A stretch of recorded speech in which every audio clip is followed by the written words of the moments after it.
ketika orang ningali langit pinuh barokah lantaran langit kahujanan cai-caina anu ngajadikeun kana tatanian jeung jajadian. Lamun urang nyaritakeun kabarokahan bumi bin nabati jararadi boro-boro nu dipelak nu teu dipelak ge jararadi barokah ngaranna. Lamun urang hayang kos kitu konsepna dua, hiji amanu, dua wattaqau. Allah janji la fatahna alaihim barakatim minas sama wal ardh.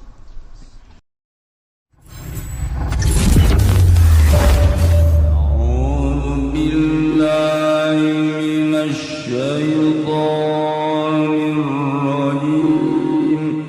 Inna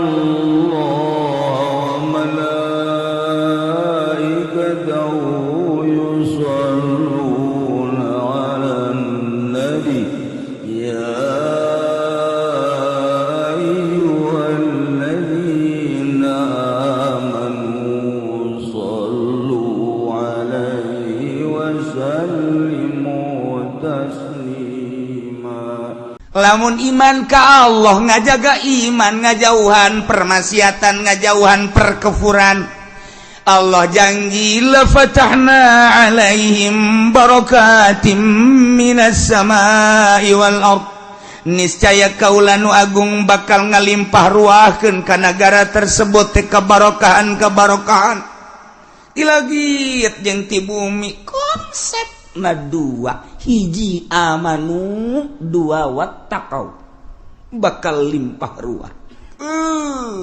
Subur makmur loh jinawi. Lamun urang nyaritakeun barokah wa asal barokah teh hatina asal kabarokahan teh subutul khair al ilahi fisy. Tetep da kahadean kabagusan bangsa pangeran dina naon bae nu aya di muka bumi ieu. Ketika urang ningali langit pinuh barokah lantaran langit kahujanan cai-caina anu ngajadikeun kana tatanian jeung jajadian. Lamun urang nyaritakeun kabarokahan bumi bin nabati jararadi boro-boro nu dipelak nu teu dipelak ge jararadi barokah ngaranna. Lamun urang hayang kos kitu konsepna dua, hiji amanu, dua wattaqau. Allah janji la fatahna alaihim barakatim minas sama wal ardh. Tuturkeun ayat Quran ieu mah lain pidauh bupati mah. Lain pidauh gubernur, lain DPR, MPR jeung presiden. Ieu mah nu boga langit bumi katut eusina. Nu boga dunia nyarita mun hayang la fatahna alaihim barakatim minas samai wal ardh. Dua, amanu wattaqau, iman takwa. Ya Allah, dibaca nama hampang iman takwa, babari jasa iman takwa. Pemerintah galamun pidato teu jauh ti eta iman takwa, balik bae ka imah intip usia.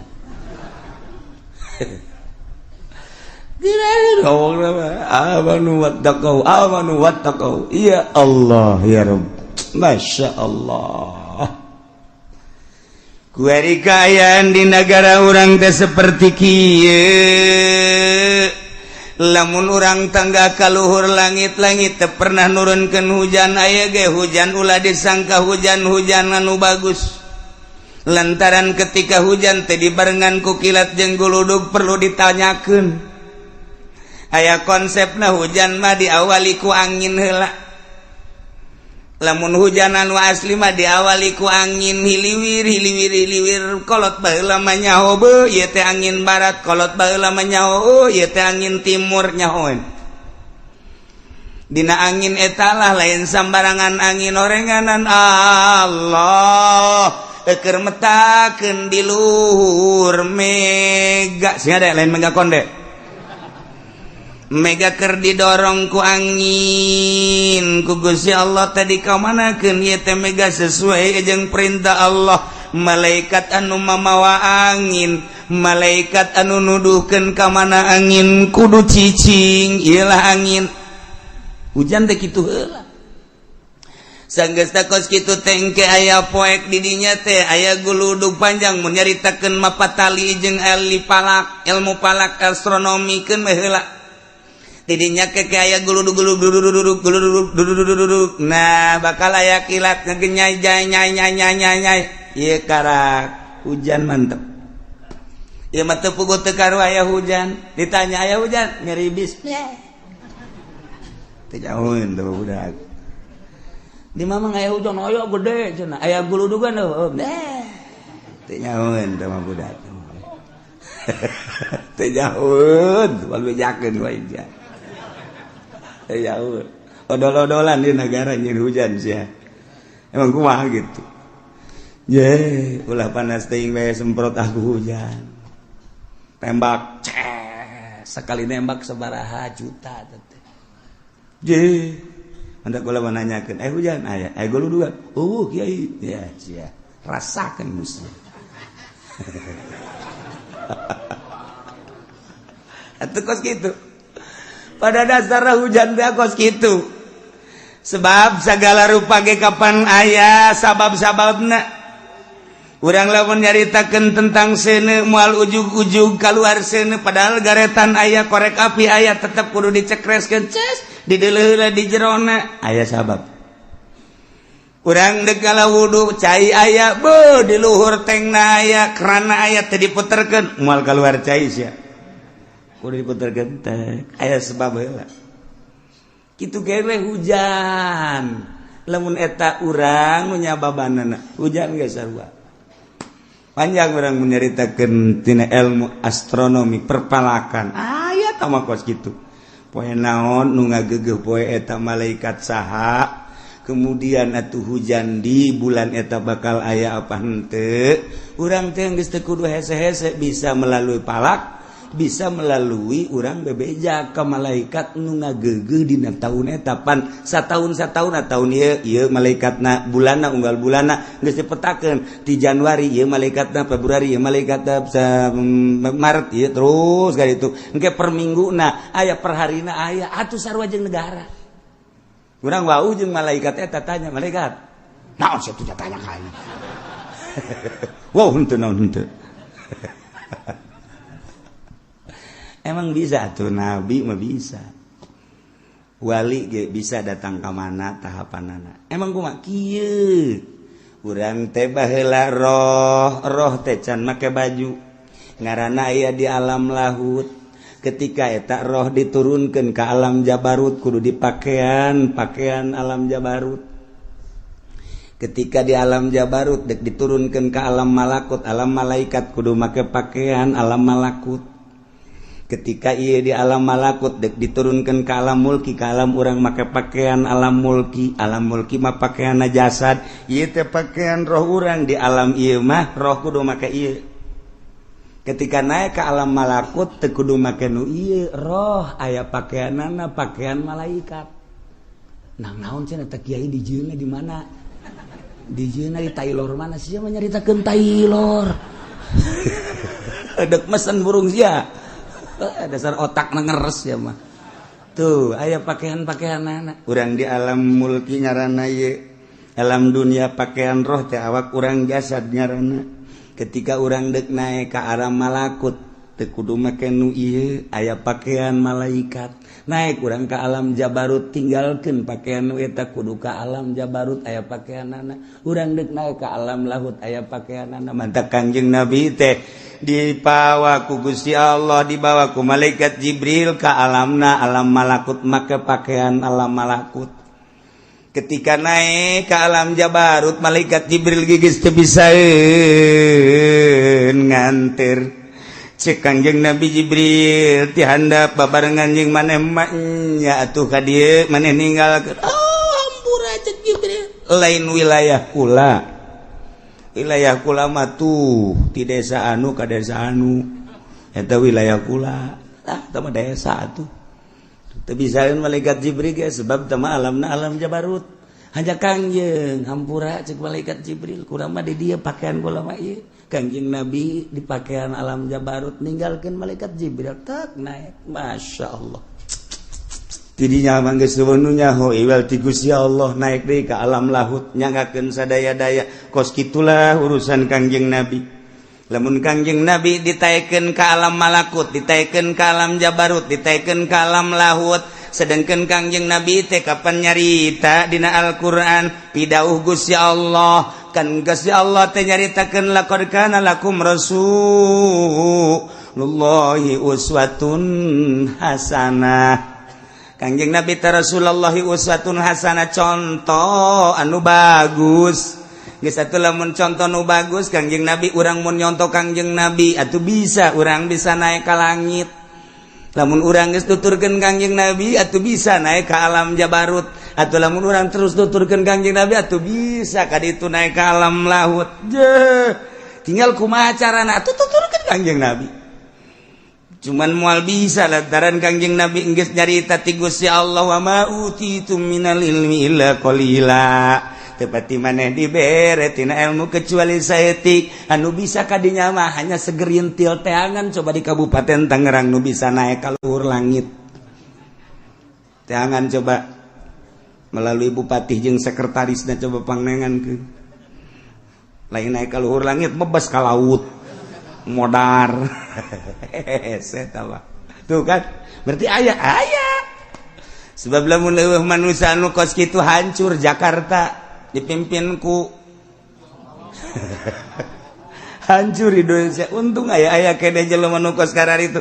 Nah ieu mah keur carita jelema lamun geus datang ka alam malakut berarti manehanana teh geus teu ngabutuhkeun ieu naik ka alam malakut babarengan jeung malaikat bisa negor ka malaikat teh ieu nyaritakeun eta maksudna. Oh ono opo malaikat ti mau beureun ieu mah nya ono opo sira nakon-nakon. Begini malaikat, ini kira-kira bulan ini hujan apa enggak?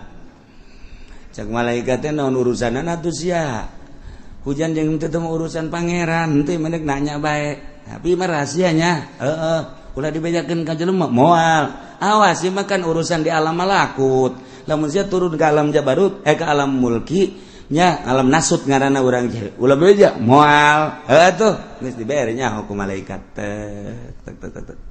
Aya manusia nu dibere kos kitu sebabnya nana geus bisa ninggalkeun ieu. Oh jadi berarti awak urang ulah dahar ulah nginum paeh sia. Nu mentak ayalah paranti ngabersihan ruhani supaya ruhani teh bisa hihiberan sakumaha Kangjeng Nabi. Belah dieuna Sayyidina Umar, belah dieuna Sayyidina Abu Bakar, belah dieuna Tuan Abdul Qadir Jailani, belah dieuna Syekh Nawawi Tanara, belah dieuna Syekh Asnawi Caringin, belah dieuna Syekh Daud, belah dieuna tah nu kurang dizarahan di kitu Ki Mansur. Nu kurang dizarahan di unggal para wali eta teh nu rohna geus bisa ninggalkeun ieu nyana make pakaian alam malakut. Ya negara acak-acaka. Ya Allah ya Rabbi. Masya Allah karim. Lamun urang di zahir ku hari teh budak mah make pakaian SD handapna beureum luhurna putih merah putih budak tah. Ku hari di SMP pakaian SMP, ku hari manehanana neuk digawe di desa make pakaian desa, ku hari neuk digawe di kecamatan make pakaian zonan garang PNS, ku hari digawe di kabupaten make pakaian PNS tanggeus lain deui, ku hari bupati ge pakaian lain deui, gubernur lain deui, presiden lain deui, aya pakaian-pakaianana. Di alam eta ge sarua. Masyaallah karim. Nah ieu maka jenta mah keur carita urusan ilmu kawalian nu mantak urang kudu ngabersihan ruhani urang belah dieuna maka karak ngabersihan hate doang ulah ujub ulah takabur ulah ria ulah sumah ulah hubud dunya ubah hubul jahubur riasa piceunan nu kos karar itu. Ya Allah ya Rabbi miceunan eta ge seseleh. Bijanan eta teh seseleh lain nalagan. Nu mantak dibagilah di awak urang teh sababaraha lelembutan lalipatul qalbi latifatur ruh latifatul sir latifatul qafi latifatul akba latifatul nafas latifatul qalb hiji-hiji latifah anu kudu dibersihan kudu didatangkeun nu mantak ngaranna teh aya takholi jeung tahali picinan nu garoreng engke tahali asupkeun ka awak urang terapkeun anu bararagusna lamun urang geus bisa takholi nu garoreng na dipiceunan ku urang secara total tahali nu bagusna ku urang dia terapkeun di awak urang bakal tajalli ya Allah ngomong mangeunah kapanggih jeung bupati dibere duit dilegleg iya hese dua deket tak kuari manaon sababna begitu jelema jadi muih hajut teu bisa khusus salatna jelema begitu asup ka partai teu bisa khusus salatna kurang mangayakinkeun moal bisa khusus wani disumpah ya sombong cenah kuci aing waktu sombong bae mah waktu sombong bae kadeuleuan nu husu mah lain kitu tarangna kunaon barang jadi pemerintah acak-acakan ieu naon kitu ngaranna ibadahna bisa ngajahokeun naon tah teu beres kolbuna pagaweanna nah teu takholi nya teu miceunan panyakit teu tahali ngadatangkeun akhlak-akhlak anu bagus sifat-sifat anu bagus kanyaoan kadaharanana kapan ti pemerintah mah pajak ai pajak mah kapan haram secara mutlak geus lamun kiai menta ka pamarentah haju dilegleg ku kiai teu celi anjing lamun bisa husu celi naon anjing celi naon ge anjing lain celi sia atuh celi aing mah hiji-hijina dua mun nya diteuk-teuk celi anjing bae mah bisa hus ekstrim ilmu toriko mah kabeh ge ekstrim walain teu ekstrim sadunia kabeh ilmu toriko mah ekstrim bae aju kiaina diekstrimkeun kitu marah atuh geus eueuh marahnya nama daek tuturkeun teh daek geus cak aing haram ih cenah kos kitu mah moal maju teman nagara ih kos kitu haram pajukeun ku sia rodaan ku sia nagara dorong aing mah lain dicaritakeun maju dek nyaritakeun bersih roh sia dek nyaritakeun kamajuan mah teh mah apruk-aprukan ngaranna aing ge ngarti bons ya ceritakan kebersihan tuh ketika orang dibere ku pamarentah cokot dapil bala bagikeun ke batur ulah didahar je sok urang dahar je cenah kiai emang nu kitu teu meunang teu carita meunang teu meunang sia mah hayang meureun nya kalian sia ku aing ieu mah keur carita deung kebersihan tuh lamun urang salaman dibere bagikeun ulai kaduhung maka kaduhung amat gede aduh malhusu teh basa bae maning leg-leg dicek geus teh aing daya kitu keneh duit-duit anu urang rada mangmang ulah geus dahareun gitu keneh mulai urang salat ka Allah rada ngeunaheun ge Allah nikmat tuh terus beki dipikiran beki jiwet kuari nyaetikeun geus bisa kos kitu nyaetikeun saetik urang masok nyaetikeun teh di hareupeun jelema lamun dareupeun tamu ngecemi geus sadaharna tilu ieu na ge tilu set deuk kadeuleula saeutik mah cak tabu teh hebat amat mah kiai geus zuhud jasa hebat kana dunia geus tamu balik bae dahar deui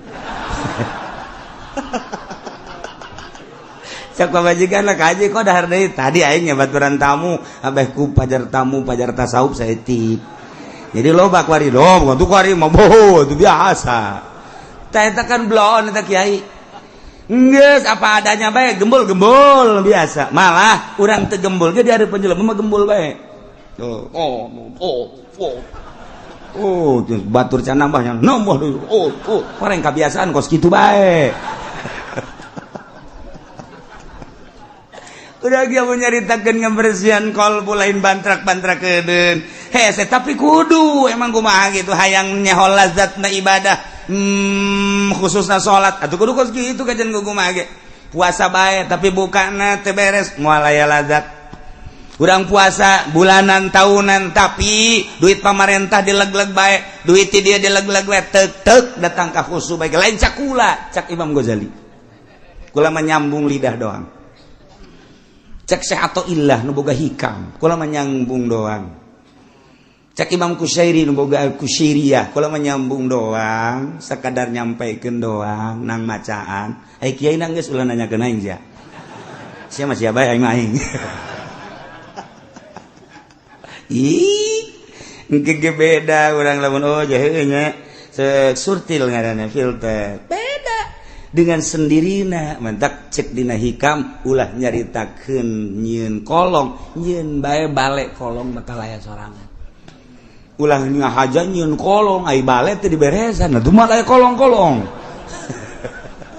asal nyieun bale kolong aya asal nyieun bale kolong aya atuh asal dibersihan eta khusu aya asal dibersihan marifat aya gitu bae teh mah otomatis sama ngaranna injection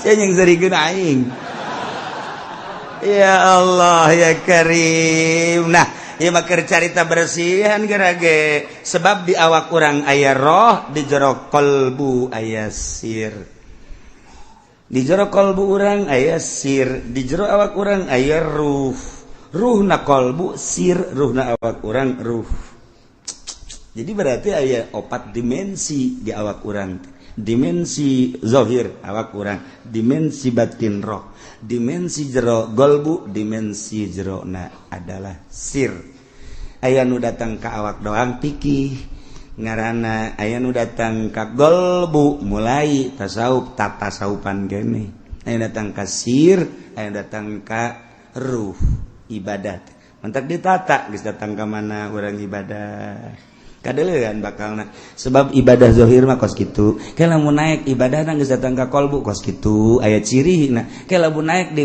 ibadahna geus datang ka roh kos kitu sir kos kitu gitu sebab naon alamna beda alam urang alam nasut naik ka alam malakut pakaianna lain tingkahna ge lain naik ka alam jabarut pakaianna geus lain deui naik ka alam laut nu nyaho iwal ti Gusti Allah subhanahu wa ta'ala dicaritakeun sote horenganan aya wali Allah subhanahu wa ta'ala nah konsep negara supaya barokah dua Allah nyebutkeun amanu wa takwa iman jeung takwa kuali lamun urang nalah negara urang tangga kaluhur langit teu pernah ngahujanan urang neuleuh ka bumi sawah telaan kuari maneuleuh ka empang cai mah ayangan hararejo neuleuh urang ka perkebunan kuari geus bararotak geus lain hejo neuleuh urang ka jalan cai kuari cai teh butek aya nu kering eueuh caian bahkan aya nu geus sababaraha daerah kekurangan cai berarti kan pinuh ku teu berkah ketika urang kapanggih jeung jelema asa teu menyatu sia-sia aing-aing padahal mah masyarakat jeung pamarentah teh hirup di hiji nagara teh eta pamarentah teh ngurusan aset-aset negara jang rakyat tapi kunaon kuari mah rakyat ketika neuleuh polisi asa pa aing-aing ketika rakyat neuleuh abri asa teu menyatu kos lain alam urang lamun neuleuh polisi okos di alam luar polisi mah lain urang Indonesia nya nama urang planet urang lamun neuleuh abri kitu kene kok teu menyatu amat sih aya naon garis pemisah antara masyarakat jeung polisi antara masyarakat jeung abri kitu kene jeung pamarentah komo lamun masyarakat ngadenge pengacara jeung hakim asana geus lain deui jasa padahal mah ayana hukum teh jang negakeun keadilan jeung kemakmuran kejujuran di bangsa di negara urang kemudian lantaran orang bodoh minta bantuan ke pengacara supaya nu bener dibenerkeun nu salah disalahkeun tapi pada kenyataan nama horenganan lain kos kitu kulantaran lain kos kitu masyarakat gadenge pengacara teh geus tabu masyarakat gadenge hak hakim teh geus tabu masyarakat gadenge jaksa teh geus tabu geus asa lain bangsa Indonesia nya nama bangsa jin tu lain deui teu berkah ketika orang ninggalin keberkahan mah ieu langit nurunkeun hujan teh karasa ku urang tiis lantaran dibarengan ku angin nyelecep hujan teh singkolocor digigir imah urang di sawah di jalan sapoe dua poe katingali kos ngembel taneuh teh ieulah pinuh barokah teu kebal jarara dijukut di sisi-sisi imah urang di sawah di huma di kebon-kebon masyaallah menang saminggu hejo ngeplok kadele ku urang jembar rarasaan hate teh neulepas sawahan teh masyaallah suburna nu luar biasa caina ngemplang teu lila di pelakan parehejo rata luar biasa urang ningali ka sawah di sawah teh loba caian masyaallah lauk betik jeung lauk julung-julung lulumpatan bunga jasa kebelah dituna aya lele segala aya gabus masyaallah ningali di solokan-solokanana ya karim eta mah lele rombongan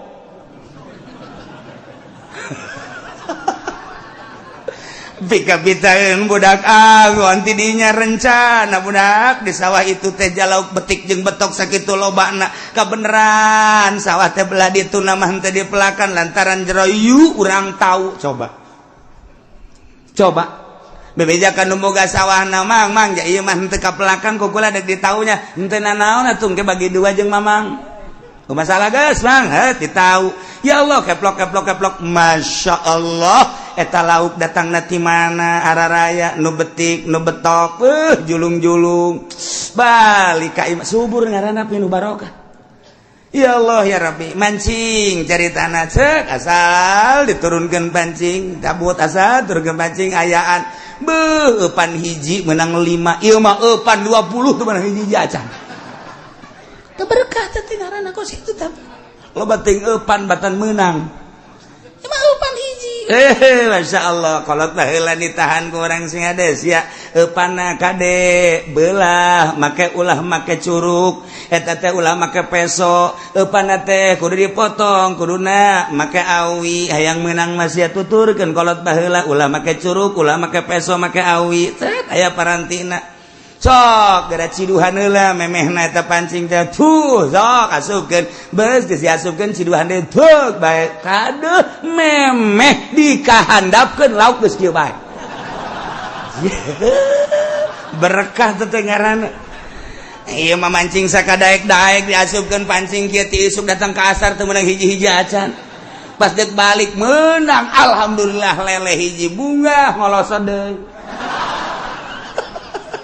ngandongengna doang ka pemajikan we meunang ka munang hiji atuh mana ngoloso deui teu kudu bebeja teh kos kitu teu berkah karana kos kitu tuh beda berkah ya karim udah jamun nyarita gadog gludug aya deui gludug nya turun deui hujan masyaallah di luhur turun hujan nu mawa barokah tanah embel ngajadikeun segala rupa masyaallah pare jaradi nu dipelak ku manusia jagong jaradi nu dipelak ku manusia kitu kene kacang kitu kene cabe jeung sajabah nu diteu dipelakna jukut jeung segala rupana pan aya sapi aya munding aya domba beuh luar biasa poharana siraru daratang bagian hayam coba eta kabagian kabeh berkah ngaranna geus hayam jeung hayam teribut lantaran loba siraru loba simeut kitu keneh manuk teu kudu malingan pare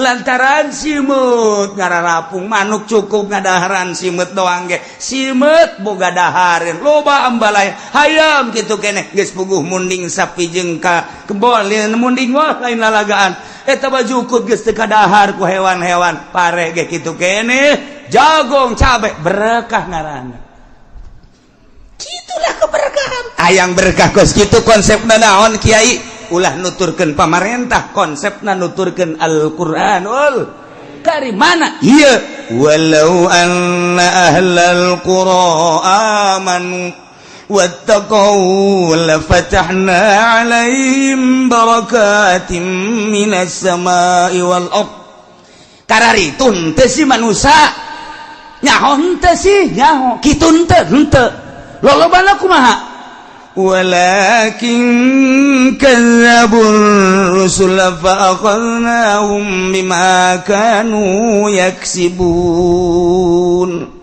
tetapi lolobana manusia mah geuningan ngabohongkeun ka para rasul nu bara heula ka beladina ngabohongkeun ka para wali-wali Allah ka para ulama kulantaran tengah denge ucapan-ucapan ulama atuh faqadnahum ku Gusti Allah disiksa Allah nyiksa nabi makanu yaksibun ku kakufuran anu kunyana diusaha ku kitu permaksiatan nu kunyana diusaha ku ari dipigawe pam-pam ku manusia di Indonesia ku masyarakat mabok iyalah Allah nyiksa bimakanu yaksibun ku mabokna manusia ku hari masyarakat Indonesia teh judi iyalah nu bakal disiksa ku Gusti Allah ku pagawean judina pagawean zina ku hari iyalah Gusti Allah bakal nyiksa ku zinahna para masyarakat Gusti Allah teh bakal nyiksa ku pagawean bangsa ku pagawean umat lantaran korupsi pemerintah korupsi masyarakat maling atuh sarua bae ngan beda bahasa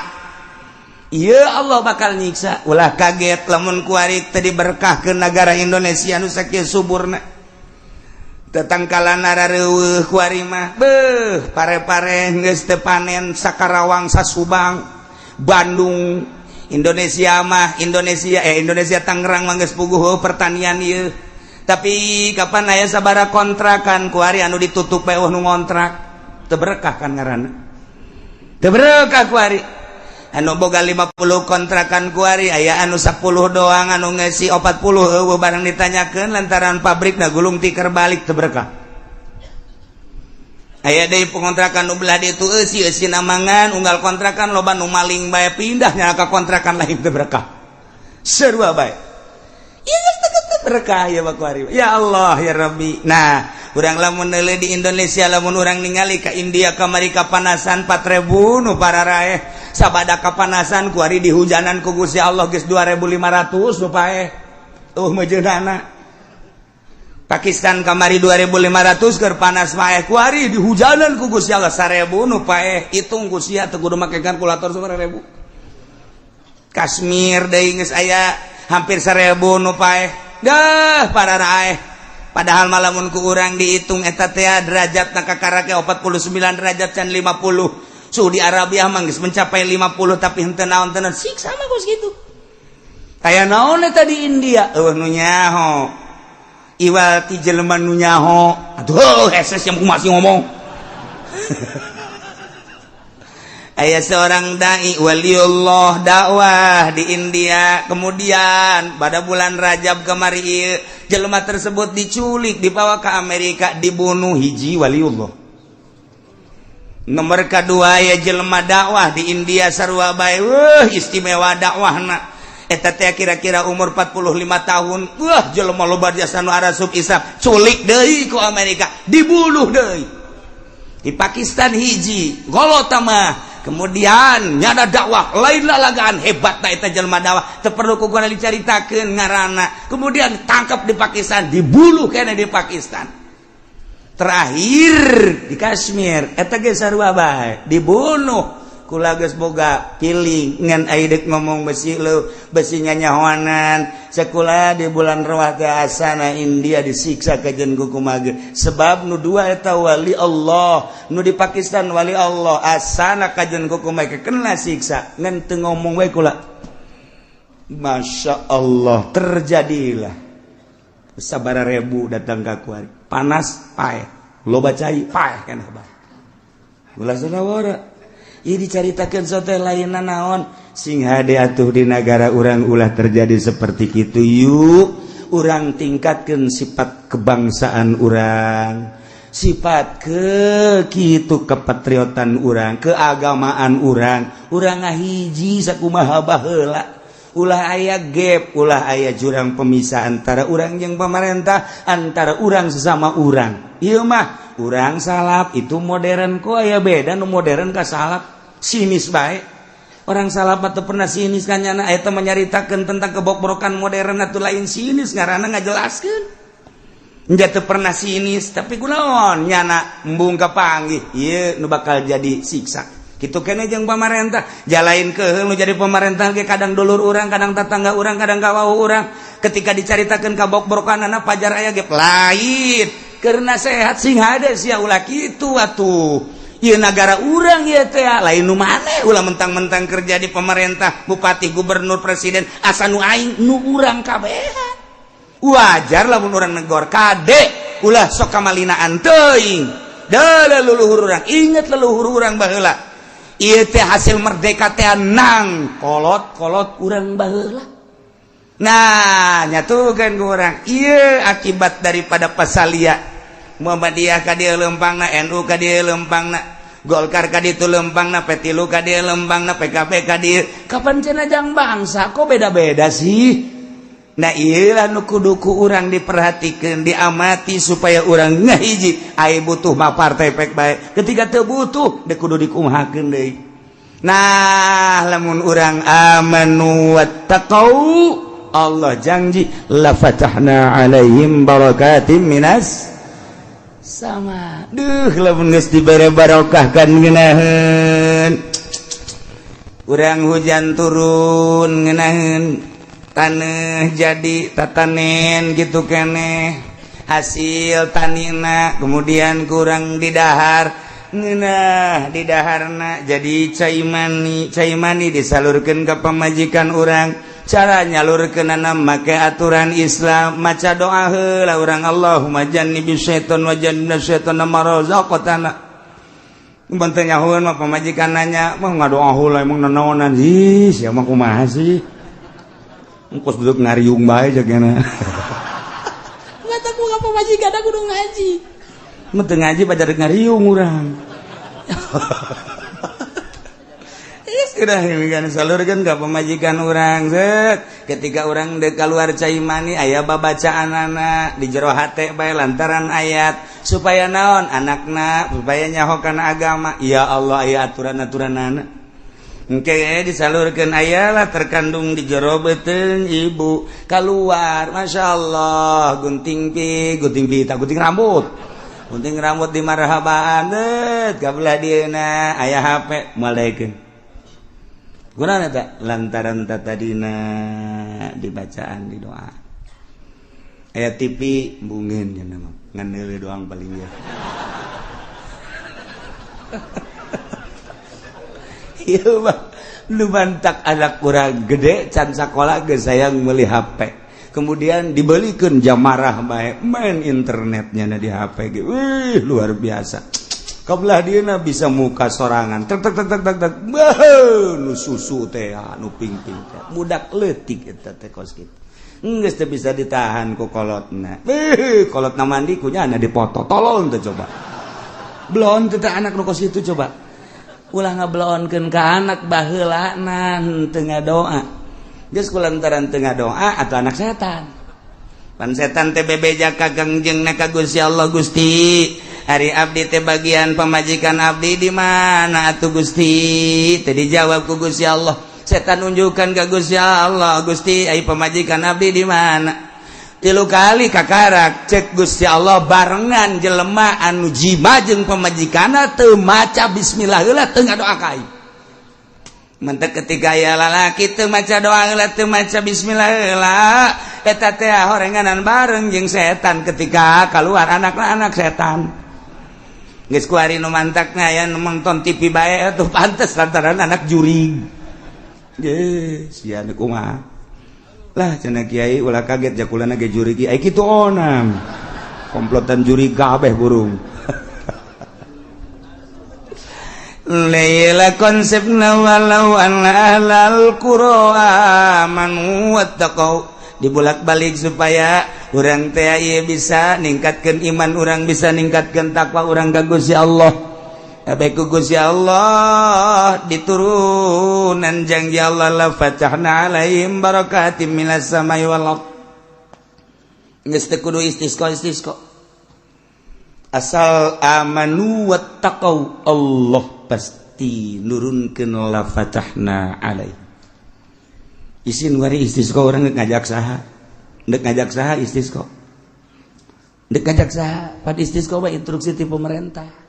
Bupati ngainstruksikeun ka masyarakatna melalui camat lantaran manehna mah sahibul wilayah nitah ka kiai geus lamun kiai dititah ku camat wajib nurutna camat ditoel instruksikeun atuh ku ari titah parwasa deuk istisqa geun kitu heula ulah main jeger-jeger bae oh puasa heula 3 poe geus beres puasa kakarak surtil ku kiaina ieu boleh ilu berangkat ku ari ka lapangan kiaina nu geus ikhlas buka izin ka Allah embe munding sapi bawa ka lapangan hayam bebek bawa ka ditu nini jeung aki-aki jeung orok bawa keuna ngajengek-jengek ditu di lapangan pan ke kapanasan ta panas karak salat istisqa sholli salatal istisqa Allahu akbar urang salat istisqa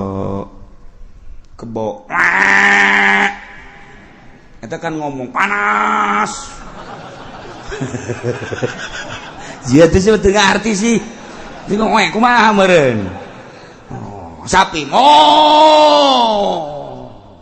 ditanya ku sapi nu sejeun Mohon panas. bebek Panas. Bo kabeh teh cicing panas. Pan Allah memperhatikan bosak toh hewan kabeh panas-panasan. Geus urang mah henteu dianggap sebab urang mah korupsi. Sebab urang mah nonton TV sebab tah dianggap mah bebek wek. Cak Allah aing mah ngahujanan ge bebek lain ka sia. Gusti sapodo deuk ngahujanan bebek tanu penting hujan belah pokona mah.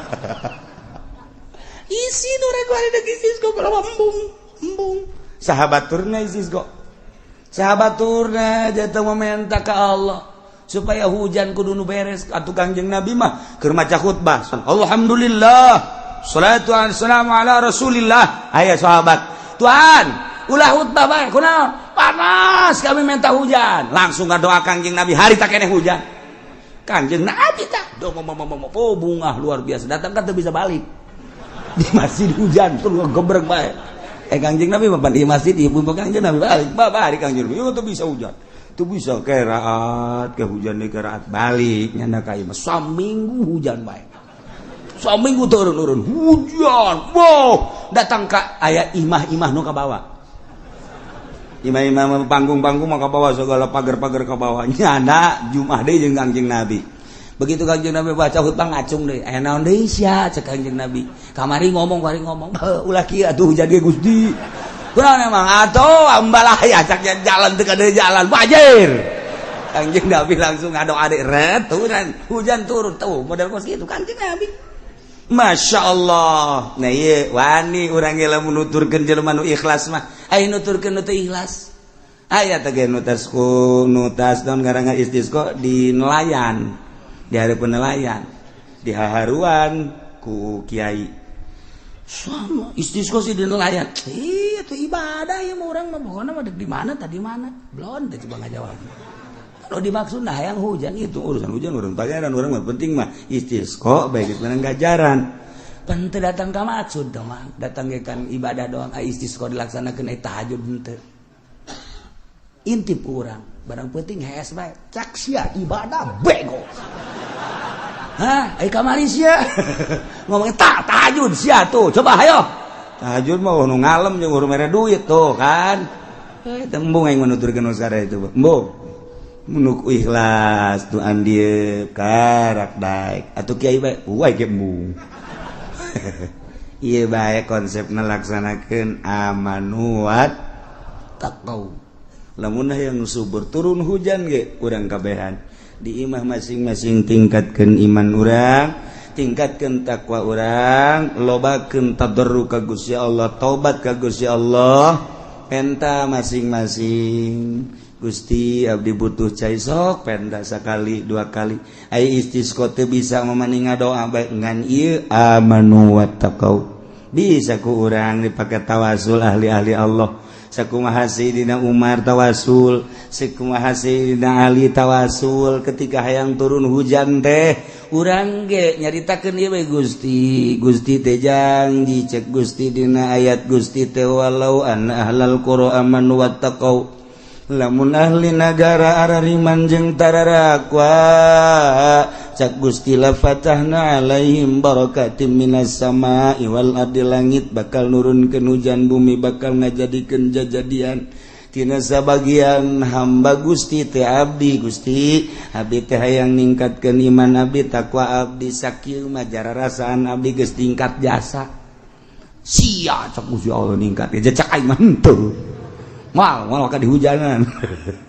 engke urang makin hari terus engke ge aya ti Gusti Allah masyaallah mantap ai kudu nama amanu wattaqau pimimpin nagarana kudu ngainstruksikeun ka masyarakatna kudu ningkatkeun keimanan jeung takwa ka Gusti lantaran besi disiksa ku Gusti Allah engke lamun arariman jeung tararakwa makan ku Gusti Allah teh dibere kabarokahan langit turunkeun hujan anu pinuh bakal nyuburkeun bumi bakal ngajadikeun jajadian pinuh kasuburan tetapi na horenganan walakin kadzabu fa akhadnahum bima kanu yaksibun lolobana ngabohongkeun ka para rasul para nabi ngabohongkeun ku ari ngapa ka para wali ka para ulama atuh Allah bakal nyiksa ku pagawean-pagawean nu nang tangan ka Gusti Allah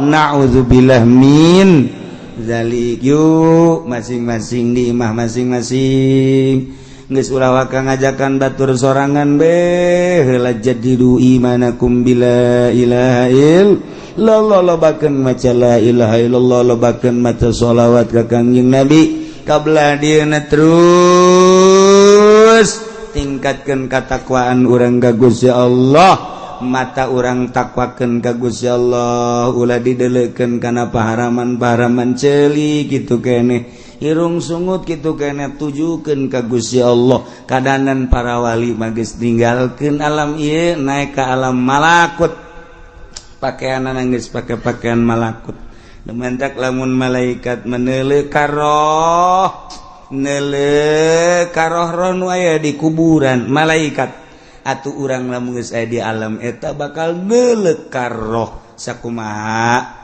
nu kukula sering dicaritakeun Mama Sobari Cilimus keur mingguan pan kieu tangga kaluhur innalillahi wa inna ilaihi kaget pan jamaah kabeh naon mama roh Mama Ilyas Banjar naik ka langit pupus eta bisa kadeuleuh hujan bisa kadeuleuh Haji pendigi kabarieun le kuntilanak.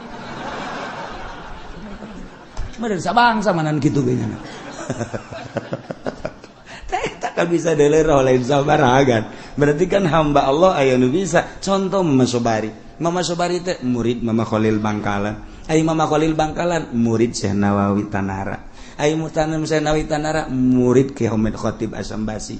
Ai Ki Hamid Khatib Asambasi murid Syekh Samsudin. Ai Syekh Samsudin terus kata Tuan Abdul Qadir.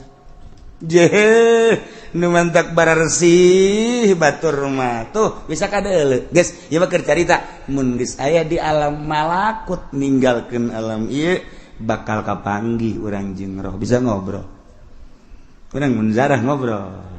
Assalamualaikum. Woi, apa kabar?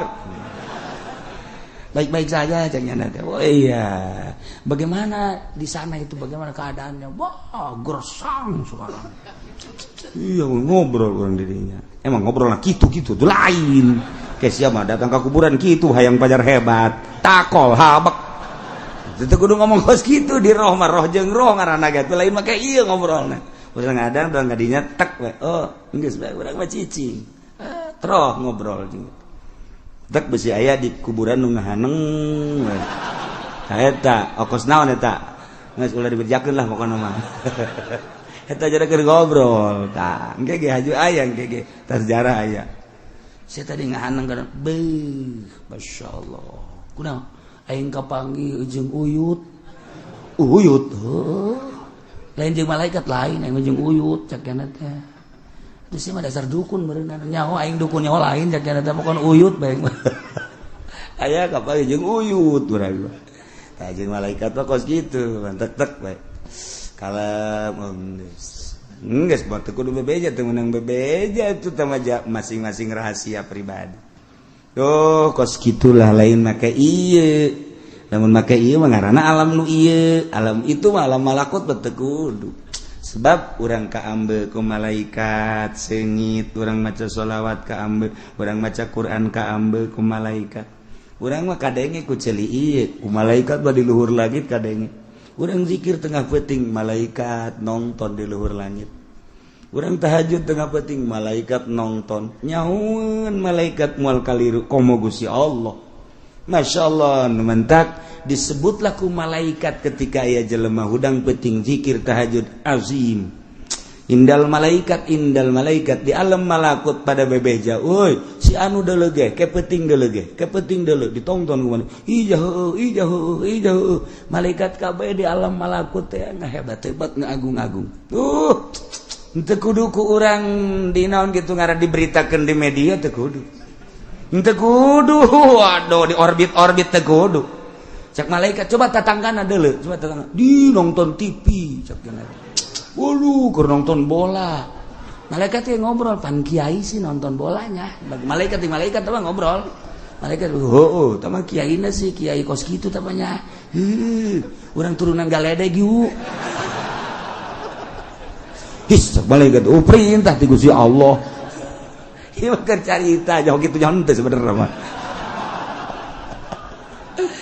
Ya Allah famil ahlul qura qadimul la yumallu samahu tanazza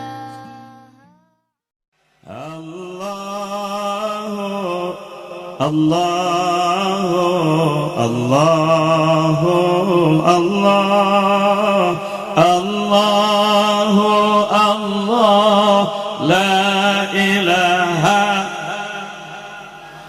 Jibril Mikail Israfil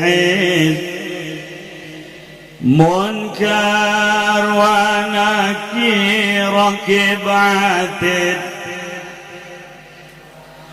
Jibril Mikail Israfil Izrail Munkar wa Nakir Rakib Allah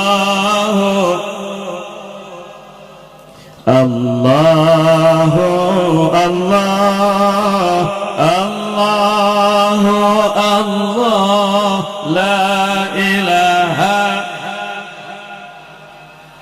kahiji Nabi Adam kadua Nabi Idris katilu Nabi Nuh kaopat Nabi Hud kalima Nabi Saleh kagenep Nabi Ibrahim ketujuh Nabi Lut kadalapan Nabi Ismail sembilan Nabi Ishaq 10 Nabi Yakub 11 Nabi Yusuf 12 Nabi Ayub 13 Nabi Syuaib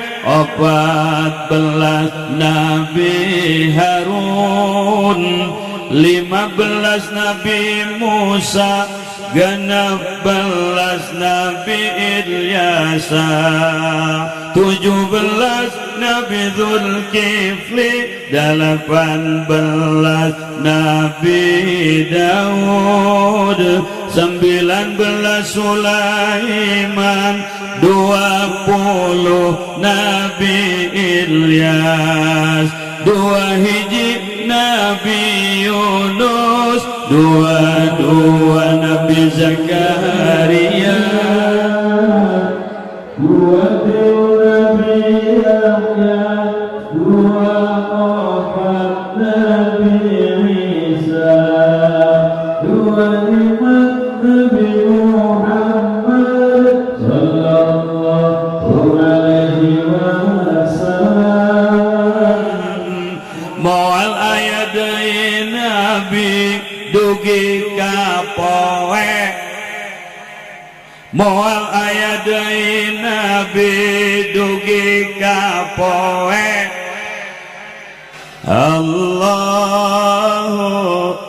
Allah Allahu Allah Allahu Allah la ilaha Jibril Mikail Israfil Munkar wa Nakir Rakib Atid Jibril Mikail Israfil Izrail Munkar wa Nakir Rakib Allahu Allah Allahu Allah la ilaha kahijina